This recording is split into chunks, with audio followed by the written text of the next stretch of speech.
Greetings everyone. Thank you for joining us today on our channel. In this session, I will guide you through the process of effortlessly configuring personalized HTTP settings for payloads. Before we proceed, kindly remember to show your support by hitting the like button, sharing this video, and subscribing for more insightful tech tutorials. Step 1 involves setting up a WebSocket server. In case you missed my previous tutorial on establishing an SSH WebSocket account, you can find the link below. This step is essential for optimizing your setup. Moving on to step 2, installing HTTP Custom.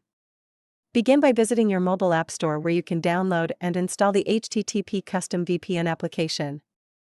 Once the installation is complete, launch the application to access the home screen. Step 3 involves configuring SSH WebSocket. Input the details of your SSH WebSocket server, including the host or IP, port, username, and password into the designated SSH box that you prepared earlier. In step 4, focus on the payload settings. Navigate to the payload box to activate its settings. To configure the payload, click on the hamburger icon at the top left of the app screen.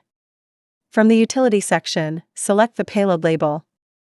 A box will appear allowing you to insert a valid payload. After doing so, click Save to return.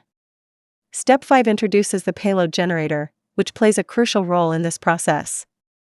If you require a better understanding of what a payload is, I recommend watching my video on the topic. The link is conveniently provided below. Step 6 involves connecting to the VPN. Once all the settings have been put in place, initiate the VPN connection by clicking the Connect button. This will establish a secure and customized HTTP setup that's ready to use. In conclusion, I would like to express my gratitude for your time today. If you found this tutorial beneficial, kindly show your support by liking, sharing, and subscribing.